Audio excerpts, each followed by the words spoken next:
এই ৪ দিন বাসায় থেকে মাংস, ভাত, মাছ খেতে খেতেও মুখে অরুচি ধরে গেছে। তো ভাবলাম যে কি করা যায়, আজকে তো অফিস খোলা, কি রান্না করবো। মাছ মাংস খেতে খেতে তো মুখে অরুচি ধরে গেছে। তো ভাবলাম যে আজকে ভর্তা ভাত বানাই। হ্যালো এভরিওয়ান, কি অবস্থা? আশা করি সবাই ভালো আছেন।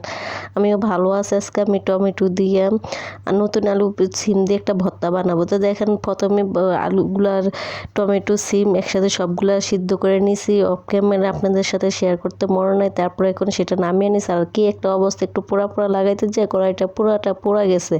তারপরে ভর্তাটা অনেক ভালো হয়েছে, যেহেতু পোড়া পোড়া একটা গ্রান আসতেছে না, সেজন্য অনেক ভালো হয়েছে। তো ফাইনালি মরিচগুলো একটু হালকা ভেজে নিয়ে এখন মরিচের সাথে পেঁয়াজ দিয়ে হালকা একটু ভেজে নিয়ে তারপরে একটু পরিমাণ মতো তেল দিয়েছি, অল্প পরিমাণ মতো তেল দিয়ে দিয়েছি, একটা কাঁচা স্মেল যাতে চলে যায় পেঁয়াজটা। তাহলে ভর্তা যদি 2 দিন থাকে বা 1 দিন থাকে তাহলে নষ্ট না। যেহেতু আমি একটা মানুষ, এতগুলো ভর্তা তো একসাথে খেতে পারবো না, না হলে 1 দিন লাগবে, তাই না? তো এখন প্রায় ভাজাভাজি শেষ হয়ে গেছে। পেঁয়াজগুলো বেশি একটা ভাজাভাজি করিনি, হালকা ভাজাভাজি করছে। আর মরিচগুলো ভেজে নিচ্ছি, নিয়ে এখন ফাইনাল কাজটা করবে। যে দেখেন টমেটোর কি অবস্থা। একটা জিনিস বুঝলাম না, যে ফ্রোজেন করা টমেটো যেমন সিদ্ধ করলে নামিয়ে তুলে যেরকমটা হয়, এরকম এই যে নতুন টমেটোগুলো ঠিক এরকমটা হয়ে গেছে। যে দেখেন পাতিলের কি অবস্থা, একটু পোড়াতে যাই হালকা পোড়া পোড়া করতে যায় পুরো পাতিলটা পোড়া গেছে। পরে যে আমার কত কষ্ট হয়েছে এটা ঘষা মাজা করতে করতেও।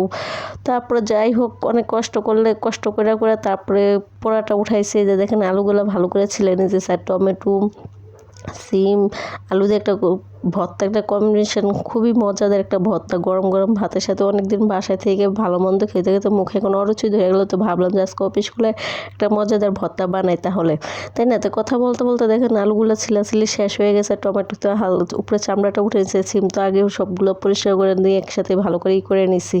তো এই ফাঁকে আবার কী করবো জানেন, এই ফাঁকে আবার ভাবলাম যে ভর্তাটা করার আগে একটু রাইস কুকারে ভাতটা উঠে দিই, তাহলে একটু গরম গরম ভাতের সাথে ভর্তাটা খাওয়া যেত। যেরকম কথা সেরকম কাজ। তো পরে যে রুমের ভিতরে রাইস কুকারে ভাতটা উঠিয়ে দিয়েছে, অন্ধকার রুমের ভিতরে একটা লাইটিংয়ের নিচে যেহেতু একটা আলো ভালো একটা আসে না।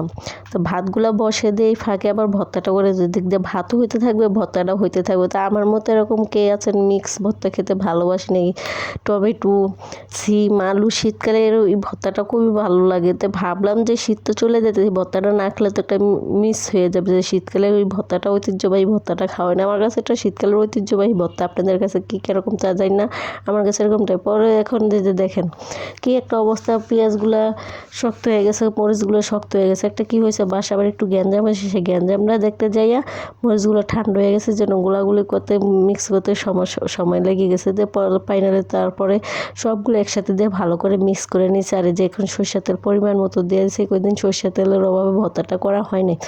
ফাইনালি দেখেন ভর্তাটা কত লোভনীয় লাগছে দেখতে, যেমন ভালো লাগছে খেতে, এরকম ভালো। আজকে ভিডিওটা এই পর্যন্ত, আল্লাহ হাফেজ।